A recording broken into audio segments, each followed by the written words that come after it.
push that rock here with some math. Let's review negative exponents so that we can use the power rule on something like this. So negative exponents mean reciprocate the base. This negative means reciprocates the base, so I get 3 halves to the 3, which of course means 3 halves times 3 halves times 3 halves, which of course is 27 over 8. Okay? So that's what a negative exponent means. The negative means flip the base and then you raise it to the power that's given. So this is 7 times flip the base, 1/5 to the 1. So I just have 7 times 1/5, which is 7/5. So a shortcut is to recognize that you can change the position. Let's do that problem again. You can change the position of the base if it's raised to a negative exponent. So I can just put that 5 down here to the 1. So I get 7/5. So it's sort of a shortcut, okay? So what do I do with something like this? Well, what I have is 10 times 1 over 2 to the negative 3. Now, hopefully, pretty soon you realize, oh, that just means I have 10 times 2 to the 3, which of course is 10 times 8 or 80. Let's see. So you recognize that dividing by 2 to the negative 3 is the same as multiplying by the reciprocal of that number. Okay? So that means I have 10 times 1 over, what does this negative mean? It means you flip the 2 and raise it to the third. Okay, well then that's 1, this is a lot of work when we could have just done this. But anyway, I get 1/2 times 1/2 times 1/2, which is 1/8. How many eighths are in a whole? Or in other words, 1 divided by 1/8. How do you handle that? How many eighths are in a whole? Well, 8 of them. Well, if you want to keep, we can say keep, change, flip, if that makes you more comfortable. You get 8 times 10. Either way, you get 80. So what we learn is if you have a base to a negative exponent, you can simply move it from the denominator to the numerator. Or if it were in the numerator and it raised to a negative, you could move it down. So, sorry about that. Moved the camera a little too much there. What does this mean I have? It just means I have 8x squared.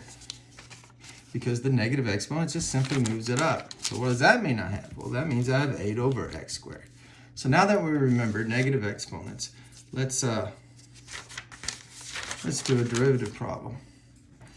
So I'm going to bust this fraction up. I'm going to walk like an Egyptian. So this x to the 4 is over 2x to the 5. Minus 3x squared is also over 2x to the 5. That's what this all over bar means. It means this term is over the denominator and this term is over the denominator. So I busted that up, walking like an Egyptian.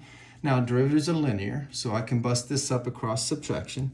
So I have x to the 4 over 2x to the 5 minus the derivative of 3x squared over 2x to the 5. Now, when you get used to this, you're going to skip a lot of these steps. In other words, you just take the derivative of this and derivative of this. You're not going to actually write out this step, but I'm just showing every step for now. Now, linearity also means I can kick out any constants that are scalars, meaning if I have a number multiplied by my function, I can kick it out. Well, I clearly have a 1/2 there. So I kick out that 1/2. And I have x to the 4 over x to the 5. Okay? Minus, here I have 3 halves. 3 halves times the derivative with respect to x of x squared over x to the 5. Now, we've been waiting a long time, but it's hopefully by now you see this will reduce. There's 5 x's on the bottom, 4 on the top, but when you reduce, you'll have 1 over x. Over here, we have x times x over 5 x's. 1, 2, 3, 4, 5. These two cancel, so I'm going to be left with 1 over x cubed. Now, what does that mean? Well, I can rewrite. I can't use the power rule with this. But if I rewrite that using my trick about negative exponents to x to the negative 1, because that's what that means, I'll be able to use the power rule. If I use this, I can rewrite that as x to the negative 3. Because x to the negative 3 would mean 1 over x to the third, which would be 1 over x times 1 over x times 1 over x, which would be 1 over x cubed. So you can just learn that this when you have 1 over x to the 3, that's the same thing as x to the negative 3. So x to the negative 1 is 1 over x. But that allows us to do the power rule. The power rule says the power comes out as a coefficient, and you subtract 1 from the power. Negative 1 minus 1 is a negative 2. Then bring the power out as a coefficient. So the exponent comes out as a coefficient times x to the raise that exponent minus 1. So negative 3 minus 1 is negative 4. Oh, so what is this? Let's look at this together. Let me copy it down on the other sheet of paper. We have a negative half x to the negative 2 minus, wait, no, a negative times a negative is a positive, so plus 9 halves x to the negative 4. What do those x to the negatives mean? It means I have 1 over x squared plus 9 over 2 times 1 over x to the 4. So in other words, I have negative 1 over 2x squared plus 9 over 2x to the 4. Now, I mean, this was the derivative, or this was the derivative, but the function looked like this. So the polite form would be to add the fractions back up and put it in the polite form. How do I know this is the polite form? This is the way it was given to me. Okay, it was given to me as a fraction. So this derivative, this is the derivative of the given function that we were given, but it's not in the polite form, so I'm going to get a common denominator. And to do that, I'm going to just multiply this one on top and bottom by x squared, because that will give me negative x squared up top. Oh, my pen's died. How unfortunate. Okay, and it give me a negative x squared up top. Oh my gosh, 2 pens are dying.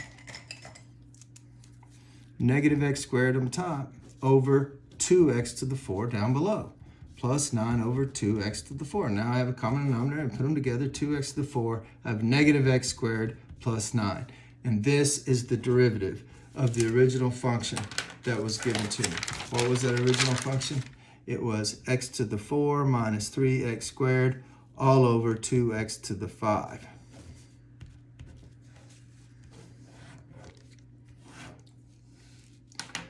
Hopefully that's math made simple at Simpson Math.